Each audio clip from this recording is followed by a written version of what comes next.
Alright, finally the long awaited Speed Twin 900 review.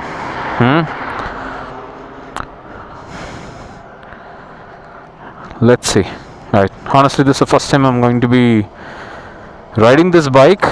Even though me and my friend bought our bikes together, we never we never thought of trying each other's bike out. But this is the first time I'm going to ride this, and I'm going to share my honest opinion about what I think.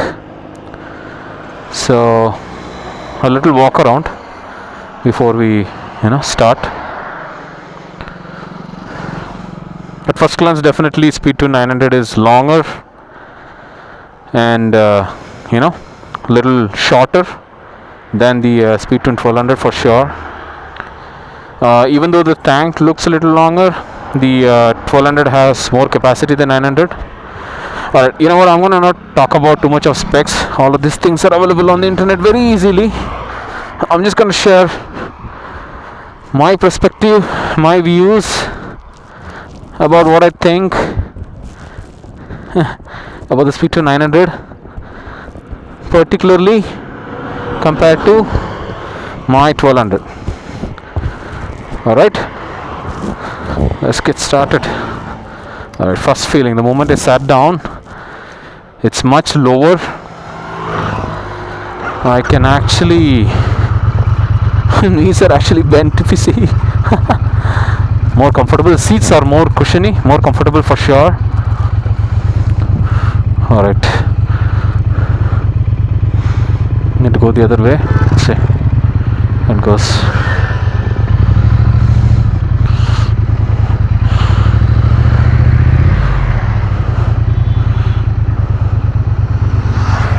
Fast cars, be very careful in these roads.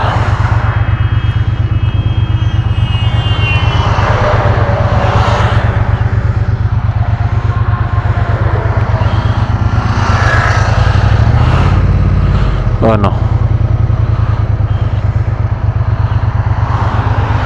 Okay. All right. Okay. Yes. I'm okay. All right. First things first, the bike sounds incredible.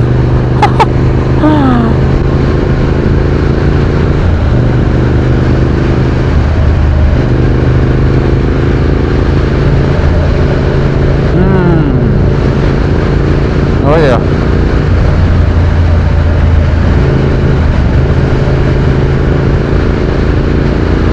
Alright.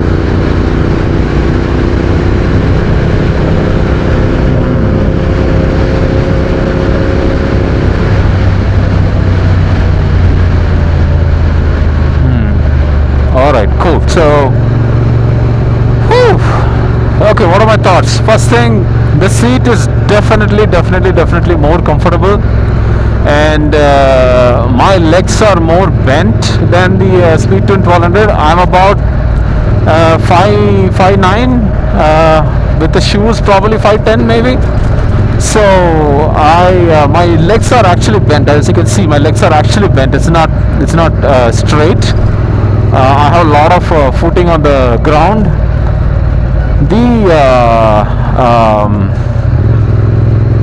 The punch, it's almost identical. I mean, I can't.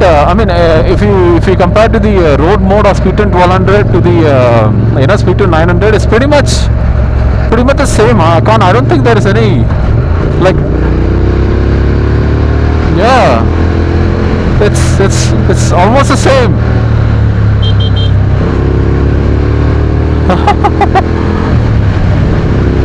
Oh yeah, no difference at all. Probably in the 1200's sport mode, there's a little bit more access to the raw power, the additional, I think 20 to 30 bhp that the 1200 has over the Speed Twin 900 is felt more on the sport mode of 1200 for sure. But on the comfort side, this is definitely more comfortable. I think this is more. This is definitely for a more touring focused ride, and I'm sure even the pillion are more comfortable because there's more space for the pillion to sit in this bike, sit on this bike. And for Speedtune 1200, it's not for pillion. There's hardly anything on the back seat after after you sit down, after the rider sits down. So there's hardly anything, but. The 900 for sure there is enough space, enough room on the back seat for pillion to comfortably sit. Man, I'm just, oh my god, this is more than enough power, guys. Alright, without any effort, without any effort. And I somehow feel like I don't know, even though the wind blast on both 1200 and the wind protection is pretty much zero on both 1200 and 900, I feel like the wind blast is much more contained in the 900. I don't feel it in that. The moment I touch 120, it's already too much. But somehow I think something to do with the seating position, I guess. I just don't feel it. Yeah, I don't feel the blast as much as the 1200. I don't know, maybe it's just my feeling. I don't know, my legs are upward or my more upright position. I don't know what it is, but I feel like the wind blast is more contained, more manageable in this. Maybe it's just me thinking. But very comfortable. 120 is very, very comfortable. I think around 140. Braking is excellent, guys.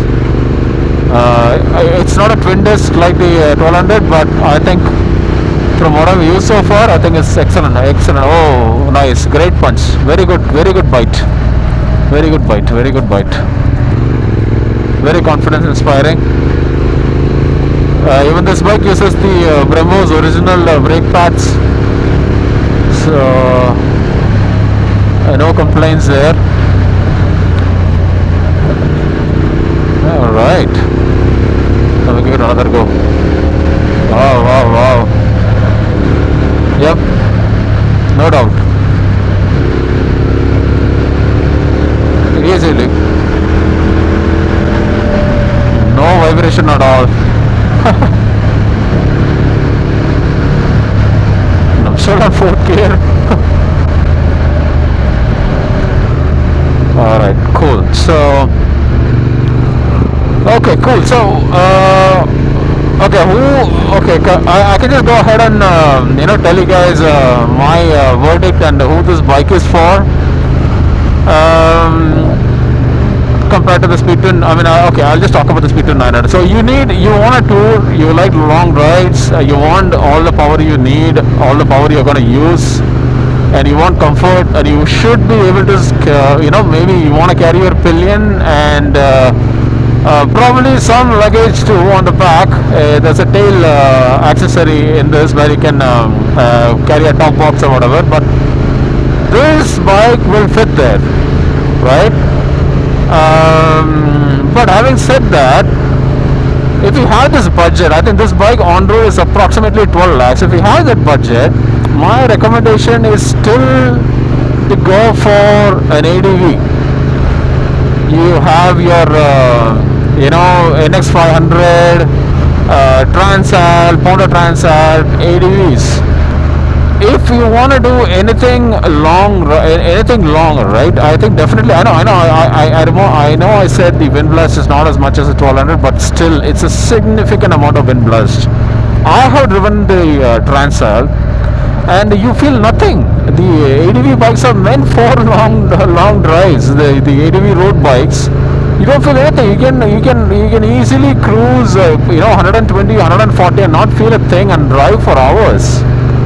So that is what is lacking in these bikes. I know if you have a love for modern classic, if this is what your heart wants, but still you want to do touring, take it for long rides occasionally, and yes, of course, compared to the Speedtune 1200, Speedtune 900 is definitely the more practical, bike for sure.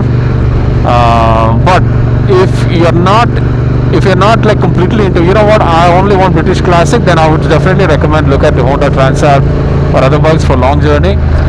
But if what you want is short-term rides, short-term blast, coffee rides and all that, then definitely Speed 900 is your bike.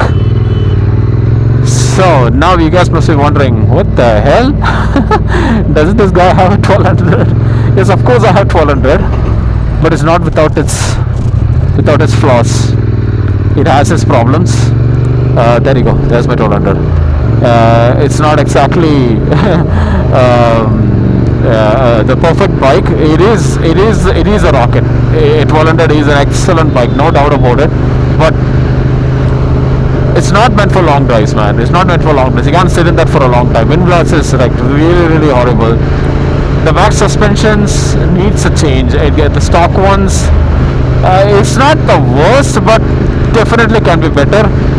Especially for our Indian roads, I think you need a better suspension. That suspension, just your butt feels each and every single bite. So yeah, definitely. Even in this, I felt like even the suspension is more cushiony compared to my bike. It's not as hard as the 1200. So all in all, I would say get the 900 and save that the additional the 1200 on road is approximately around 16, I think 15 to 16 lakhs, and I think the 900 you can get about 12 lakhs right now, 12.5 maybe. So save the remaining money, probably invest in a good gadget, good riding gear, good helmet, and get the 900. That's what I would say. Alright, will I change my bike to 900? No, I won't, because I like that raw power. I like the feel of the feel that I get when I ride in sport mode. That instant access to raw power, that's something that I cannot live without. So I'm going to stick to my 1200. And at this point, I'm used to doing long drives in 1200. I don't mind the wind blast. I know it's not good. I get tired faster, all of it, but just for my love of British classics, and just for my love of the insane amount of low end torque and all of it, I would still stick to 1200. But if someone asks me what should they get, and what they want is long drive, pillion comfort, carry luggage and all of it, and just close your eyes and go for the 900. It's definitely the much better value for money. So yeah, that's my take on the 900. Alright, I'll see you guys soon then. Bye bye.